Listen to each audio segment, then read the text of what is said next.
G'day again everyone, welcome back to the vlog. We are back here at Crown Casino. I'm about to head in and play a session of 2-5 here.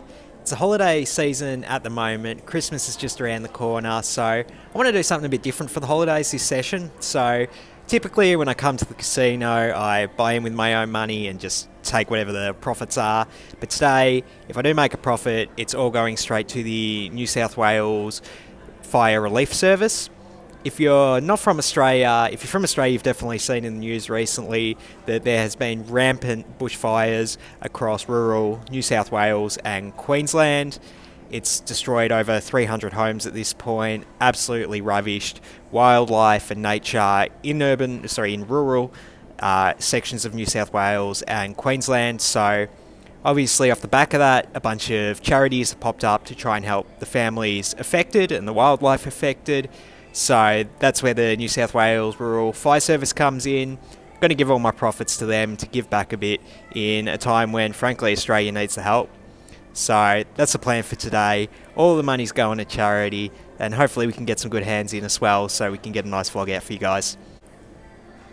So the goal for today's vlog is 6 hours of A-grade level play. Hopefully that maximises the chances of making a big profit for the charity. And I haven't been able to reach that goal so far in the past 2 vlogs. I've aimed for it and fell short. So maybe third time's a charm. Maybe playing for charity will give me a bit of an extra kick in the bum to try and play that A-grade level play for 6 hours. So without any further ado, let's get in the game.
Welcome back to the vlog everyone.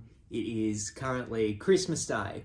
So Merry Christmas to everyone. By the time I edit this vlog it'll be a few days after Christmas, but I hope everyone had a good one.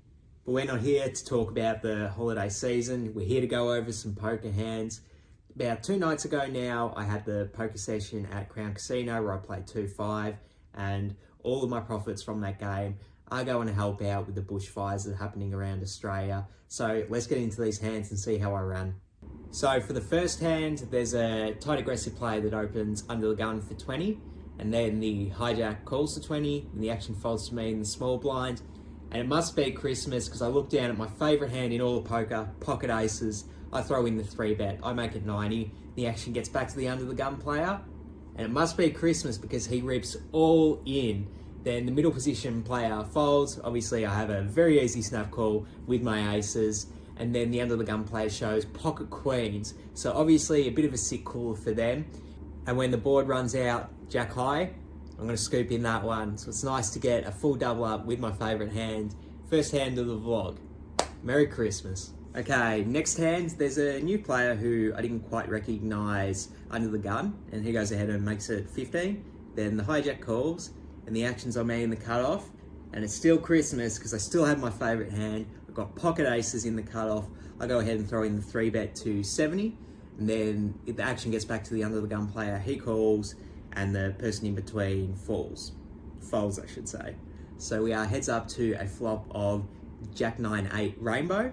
The under the gun player checks it to me, and I think this is actually a pretty interesting decision whether you want to bet or check your pocket aces here.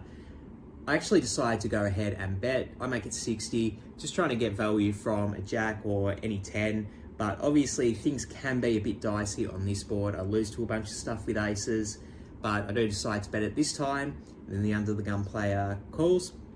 So we go ahead and see a turn, which is the Queen of Clubs putting out a backdoor flush draw, and then my opponent goes ahead and leads 150. So the action's back on me here, and obviously I am concerned that my opponent might have a 10 and now they're leading because they've turned straight. I also lose to 2 pair and sets as well.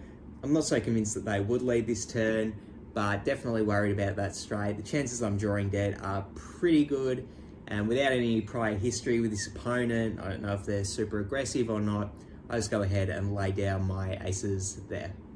Next hand, the low jack, who's definitely a more loose aggressive player, I would say. They raise it up to 20, and then a more tighter passive player calls on the button. The action's on me in the big blind. I have pocket threes. I don't think I have any option but to just call here. That's what I do. So we go 3 ways to a flop, and it's a banger. It is 10-9-3 rainbow. So we end up flopping our set, which is always fun. I go ahead and check it to the pre-flop aggressor, trying to get in the check raise, but then he checks back, and so does the button. So the action checks through. We do see a turn, which is the 5 of spades, putting out the backdoor flush draw. The action's on me. Obviously going to start trying to build the pot now. I go ahead and bet 40, and then the low jack does call, and the button folds. So we are heads up to the river against the loose aggressive opponent. And it's a nice river. The river is the 4-3 in the deck, so we do make quads on the river. And the action's on me, and obviously I want to bet my hand for value here. I do think there is some merit to checking to induce a bluff from a loose aggressive opponent, but I think when they check the flop and then they call the turn, they do have some type of showdown value type hand, maybe an ace high, maybe like a 9-8, a 9-7 suited, even though the loose aggressive player would open. So I'm just going to try and bet for value from those hands, but I want to size down a bit to give those hands a good price. I make it 60, and then the opponent folds, unfortunately. They made a good fold because we do have the ultra nuts here, but very happy to make quads on Christmas. In the next hand, there's a +1 open from a tight aggressive crown regular. He makes it 20. There's a call from the hijack, who's more of a passive player. The action's on me on the button, and I have pocket fours. I think this is a good spot to just call, see a flop with fours, which definitely can make strong hands or be a good bluff hand sometimes. So I call, and then the big blind calls as well. So we go 4 ways to a flop of 10-5-3 rainbow. The action checks around to me, and I think I have a pretty easy decision to just check back here. There is some merit to protection betting here, I will say. It's very likely we do have the best hand when everyone checks, but it's a bit risky betting into 3 people, and the big blind potentially could have a strong hand as well, being that they're just naturally checking to the pre-flop aggressor. So a bit dicey betting into 3 people, so I just check it. We go see a turn, which is the jack of diamonds, putting out backdoor diamonds. And then the big blind goes ahead and bets 40. The other 2 players fold, so the action's back on me, and I would not fault anyone for just folding pocket fours here. Obviously, some are concerned that my opponent is betting a 10 or a jack or even stronger hand than that. But this is a specific instance where I actually do like to bluff catch here and call, just because I think I have a lot of history with the big blind, and I know that they like betting their draws to this type of sizing when everyone else is showing weakness. And obviously there's a lot of draws on this board. Bunch of straight draws, there's backdoor diamonds. So actually call to try and play river against this opponent. And we do see the river, which is the 6 of diamonds. So not the best card when the flush draw does get in. But then my opponent goes ahead and they bet 50. Obviously this is a pretty small bet considering the size of the pot. And I actually read this as a sign of weakness. Like I said, I have a lot of history with this opponent. I know they like to bet down to get good prices on their bluffs or to bet a weaker hand for value. So I don't think that they do have a flush in this instance. So I actually think this is a good spot to bluff raise with my pocket fours, just in case they are betting a jack for value. I think they're going to fold that to a raise, particularly since I do have a tighter table image, having played mostly aces so far this session. So I go ahead and raise it to 160, and then my opponent folds straight away. Just snap folded it. So I think it is very likely that I did have one of those straight draws, but whatever. I'm very happy to take it down with pocket fours there with the bluff raise on the river.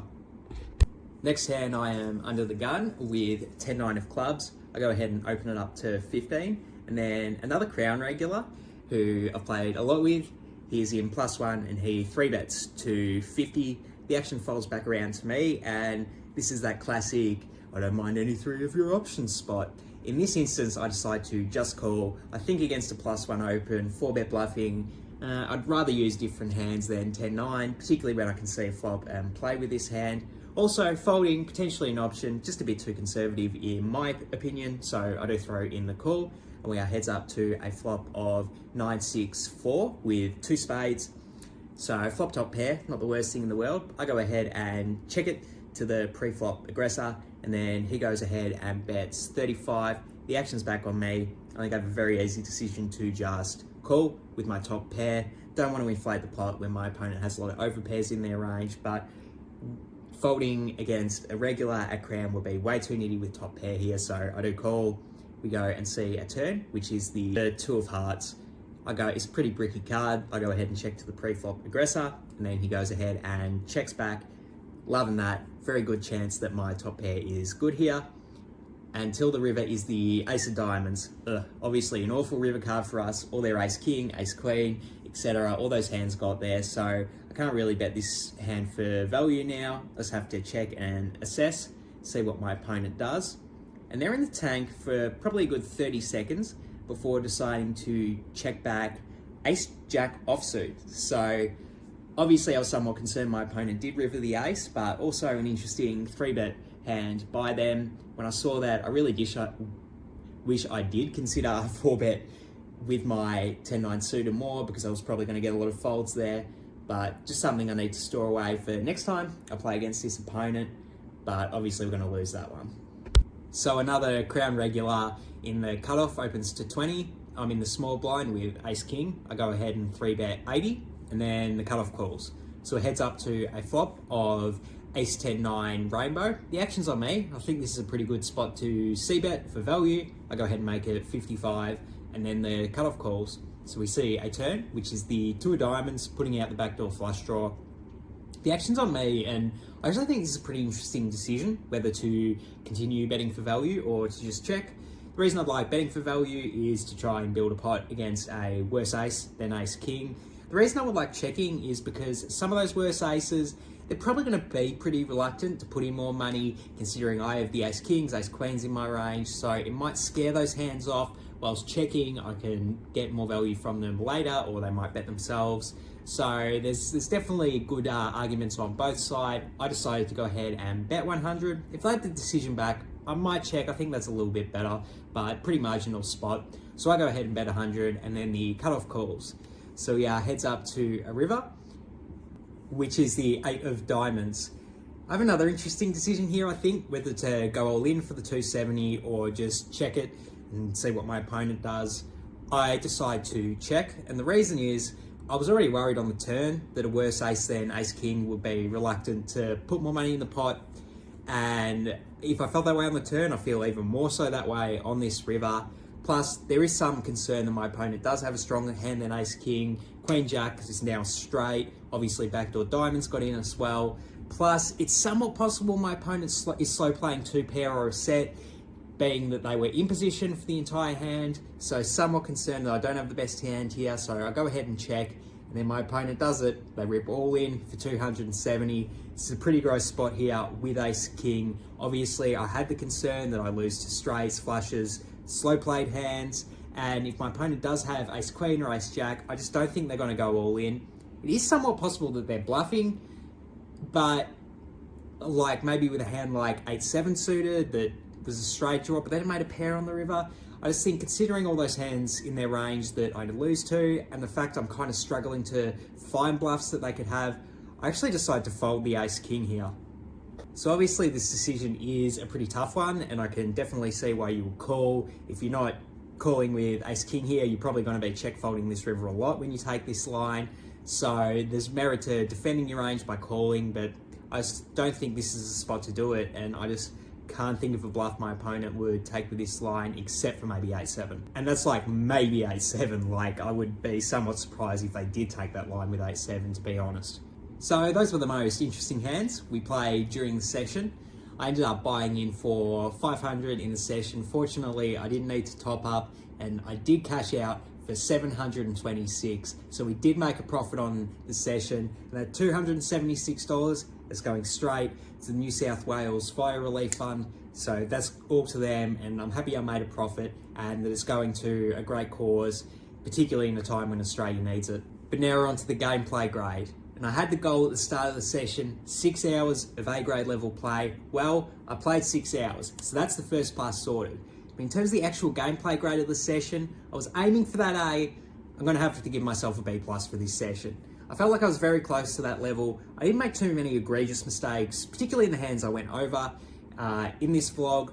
But where I really stuffed up the most, I sort of lost a bit of discipline during the session. I started opening more speculative hands in, out of position mostly, and then people started to 3-bet and I just had to fold those hands. So it wasn't a good spot to be opening wider, and I wasn't doing it because I didn't know any better. I was doing it because I lost discipline, and I'm gonna have to downgrade my play from that perspective. But otherwise, I felt I was very, very close to that A grade level play.